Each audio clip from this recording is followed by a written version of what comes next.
Hello.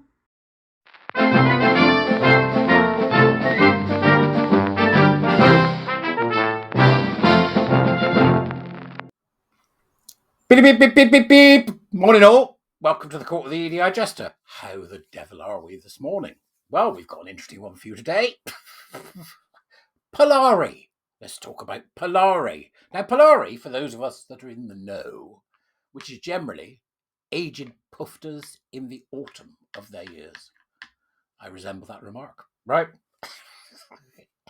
Was a language used by gay people to talk to each other at a time when it was difficult to do so. It came out of illegality, but it was also actually based on an older language called cant, which was often used among itinerant peddlers. And communities like gypsy communities would have used this type of thing. So it was a type of language that was designed to be spoken between a group. It was their argot, so to speak, ARGOT, argot, their language. So things like lallies meant legs, eek, face. It's all that sort of stuff. Oh, yeah, lovely to see you now. In the 50s and 60s, when being, a pufter was illegal, there was a television program called Round the Horn, starring a guy called Kenneth Williams, right? Who used to come and see Mr. Horn, and he worked with another guy, and there were characters called Julian and Sandy. So Polari was introduced to the country through this program, and most people didn't even know what they were saying. So, and it was always terribly suggestive in that sort of saucy seaside picture way, seaside postcard way. So there'd be a knock on the door, and Kenneth Horn would say, "Who is it?" And then Kenneth Williams would say, "Oh, it's me, Mr. Horn. It's Julian and Sandy, Mr. All this kind of, nasally stuff. It's Julian and Sandy." And he'd go, "Oh, how lovely." And they come in and say, "Oh, Vada to see you, Dolly Old Eek," bringing a bit of the old Polari. And then they'd say, "Today's subject, horticulture. Horticulture, Mr. Horn. We'll soon put a creeper up your trellis." Right? So it's that kind of deeply British double entendre, which was introduced to the public between 1950 and 1960. It's not dead. People still speak it. You still hear people speak it on the gay scene. So it's not dead in that respect. But it's given its name to a book award, which is called the Polari. Okay? And there's been some kerfuffle about the Polari. Okay? A lovely man called John Boyne had his book shortlisted. And the LGBTQ and sneeze and bumps of daisy nutters have gone round the bend, right? Because they're not happy because he agrees with J.K. Rowling. This man has got anti-trans and exclusionary views, and therefore we cannot countenance that inability to obey the collective LGBTQ plus monsters in our midst, right? So they put out a number of statements. It's like they keep shooting themselves in the foot. Instead of saying goodbye to the lunatics, they put out a statement. So here's the statement. This is what sort of thing it says, right? Polari is part of the LGBTQ plus writing and reading community, and for 15 years, transgender, non-conforming, and non-binary people have been part of that community. No, they haven't. 15 years. No, they haven't. They haven't been around 5 minutes, most of them, right? At our events, on our judging panels, on our long and short lists, and among our prize winners, that's where they've been, apparently, in this thing named after a language for gay men during a time when it was criminal. Absolutely bonkers. Non-binary wasn't even a thing 15 years ago. And if it were, they certainly weren't skulking about in middle-class clubs like Polari. Right, so this commitment to inclusion remains unchanged. Polari is not and has never been a trans-exclusionary organisation. These are not our values, and we condemn all forms of transphobia. Do you?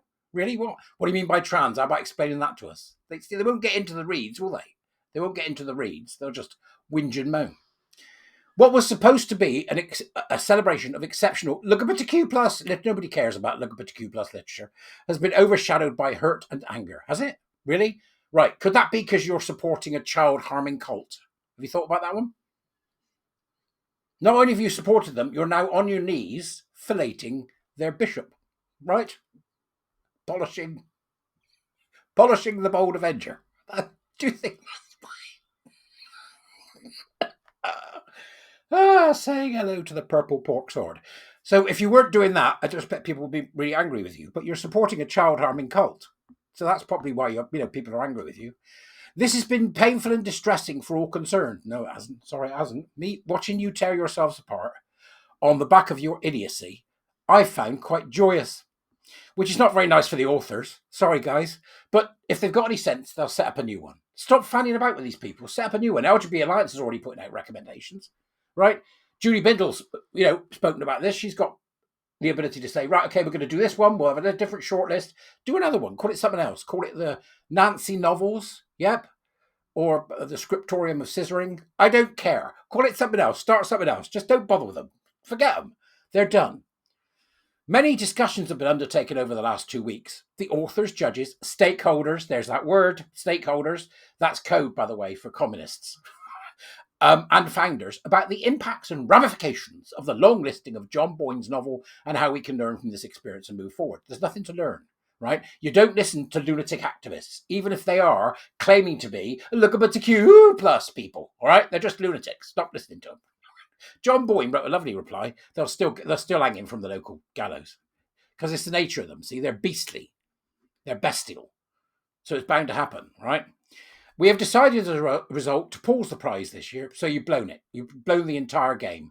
What isn't it strange that when people get involved in EDI, DEI, and woke and all the rubbish that these guys are on their knees for, it destroys what it was that it was part of. It's almost like there's a template they put over everything.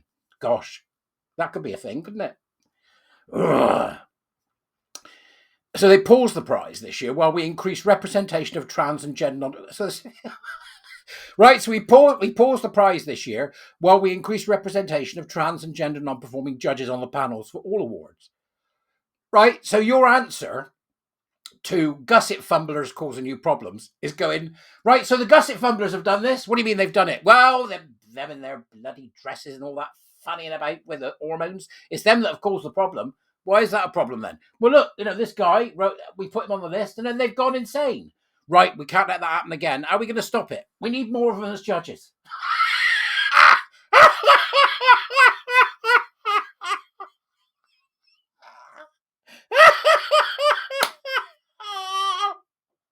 Who's running this shit show? Right. They're going to put more of them on there as they undertake a governance and management review to include our aims and values and work to better support everyone within our LGBTQ+ Polari community. Let me get this through your unbelievably thick skulls. Polari was the language of gay men. Okay, it's got nothing to do with anybody else. We have already secured a strong representation for next year, which we will build on. Right, so who is it? Who's it going to be? Which Gusset Fumbler has joined Polari? Answers on a postcard, please. A saucy one. Oh, it's hilarious. We will also explore discussions about the tensions between the claims of freedom of expression and the need to create an inclusive and supportive spaces. There is no tension between freedom of expression and inclusive and supportive spaces, right? So there, the metaphor for inclusive and supportive spaces is not freedom. It's totalitarianism. It's authoritarianism. It's we will do what we have to do to make sure that everybody gets under the umbrella, right? It's an award. By its nature, it's exclusive. You are all absolutely deranged. Right, how are we going to run our awards in the future? Be inclusive. Great. So will there be any winners? No, we're just going to give everybody a certificate and say, well done. Oh, that'll be gripping television, won't it?